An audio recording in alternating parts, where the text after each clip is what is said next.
So, as the song goes, the weather outside is frightful and COVID-19 continues to rumble on. But with news of a vaccine, we have an antidote of our own. And that is our wonderful trio who will be joining us next Tuesday, the 15th of December at 8 p.m. as in the next instalment of the Studio Falkland Lodge livestream series. I'm delighted to welcome clarinetist Jay Bevan, pianist Miranda Clarke, and flautist Tim Kipling. Hello, thank you for joining me. Hello. So I just thought it'd be nice to, first of all, just for us to get to know you a little bit. And I wondered whether you could tell us about how you ended up forming this wonderful trio. Well, we've known each other for many years, but it's never been the opportunity to actually put something like this together. So we thought, not, you know. It's an ill wind. Well, absolutely, it's an ill wind that blows no good, as they say. So I'm delighted that we've given you the opportunity to be able to explore some music, and you've given us some quite fiery, passionate music in this concert. So I wondered whether you might be able to tell us a little bit about who you'll be bringing to the proverbial table, and if there's anything you're particularly excited about playing.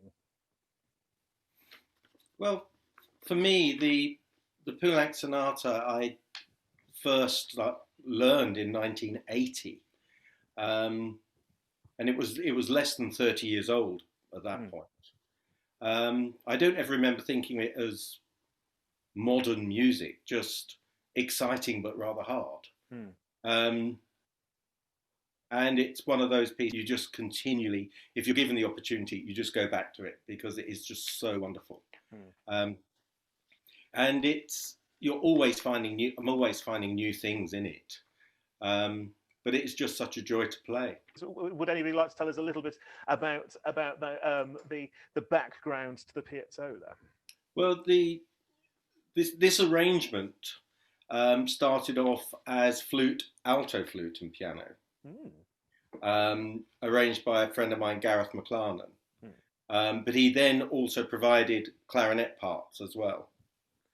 And they just really work. Jay and I have done those I think before. we played that the first time we played it in Crystal Palace, and I think we were the first ones that played that together, that particular arrangement of it. So it's really nice that we're getting to have another bash at it and share it to an audience virtually.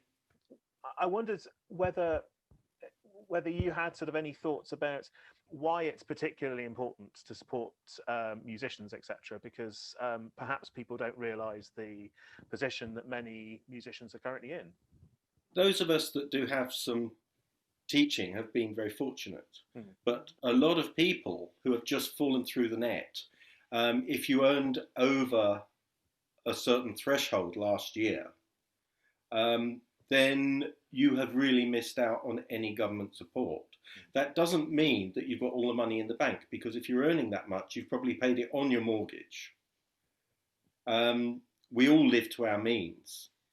And so there are people out there, musicians out there, in really, really dire straits. I think we all personally know people who have been put in really, really awkward situations. I know people who are finding it difficult to eat because of this. I know one person has lost their house because of this situation. So it really is, it's not imaginary. People are really suffering. And any little bit that we can do is just so vital. Personally, I'm really looking forward to hearing you guys performing next week. Music that I know very dearly, and music that I don't know at all. So I'm really looking forward to that. So thank you very much for joining me today, and hopefully we should be in for fun, fireworks, and general frivolity next Tuesday. Thank you so much. Thank and we you, can't Chris. wait to play for you. Thank you very much. Thank you ever so much, guys. Bye.